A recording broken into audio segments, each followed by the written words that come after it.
Hey, this is Jay Hooks with the Jesuit Post, and thanks for joining us for part 2 of my interview with David Kinnaman, sociologist and researcher with the Barna Group, and author of You Lost Me: Why Young Christians Are Leaving Church and Rethinking Faith. Yeah, absolutely. In some ways, it's the basic building block, and I think I've heard it said that relationships is God's ultimate currency. He wants to be in relationship with us. And in our relationships with others, he wants to reveal himself.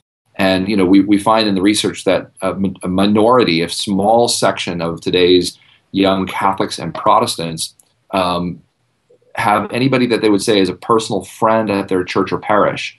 So, just imagine this, right? They're going through years and years and years of Sunday school and confirmation and classes and programs and youth group and mass and all the things that are very intentional about trying to help them experience God in their lives. And yet they come out of all of those hundreds and thousands of hours of saying that I don't know anybody at my church who's someone I'd consider an adult friend. And that's a real tragedy. And for me, it's as simple as, if you're a faith leader, to ask ourselves and ask our own millennials and young adults, who's your friend here? You could start measuring transformation by simply asking that question among the young people in your church. Who would you call late at night if you had a really deep problem that you were facing in your soul or in your life? And that might be one measure of the depth of the relationships that we're creating with our students.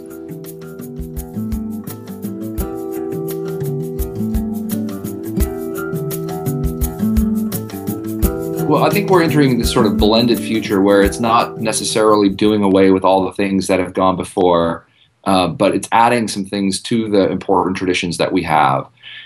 So it's not that we do away with the old, but we have to add very appropriate ways of being faithful, being Christian in our new world. A phrase that we talk about a lot is a digital Babylon. It's sort of a new way of thinking about faith. So Daniel has to be faithful in a very complex and accelerated age, and so that was sort of the Babylon of his day. And now we have a digital Babylon that's not about a physical place, but we're all living in sort of this new landscape of technology and embodied self versus digital self. And so I think recognizing that young people, we can't just be the solution to them. We need to invite them to be part of that solution. They have ways of thinking about technology and social media that can help us as older Christians begin to help them and to help ourselves.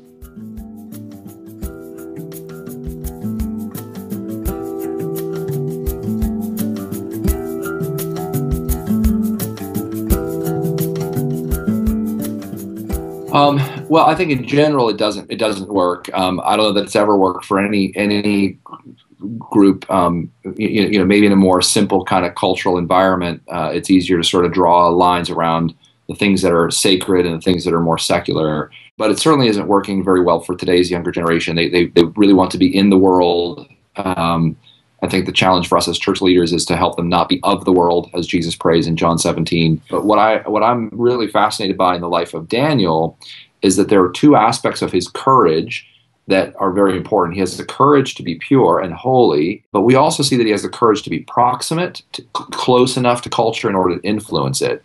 And I think this is the thing that young people are being struggling with, is that to be on mission with Christ means that they need to be close enough to culture in industries, in science and technology and entertainment and journalism and even in ministry positions in clergy work. And there's a lot of proximity that I think God calls us to. It's Jesus' metaphor of salt and light, and that's what I'm seeing from the work with millennials, is that they really want to see Jesus active and alive in their vocations and in their callings and in their divorced families' backgrounds and in their religiosity and all the rest. They want to see religion matter in a new way. They want to be more integrated rather than compartmentalized.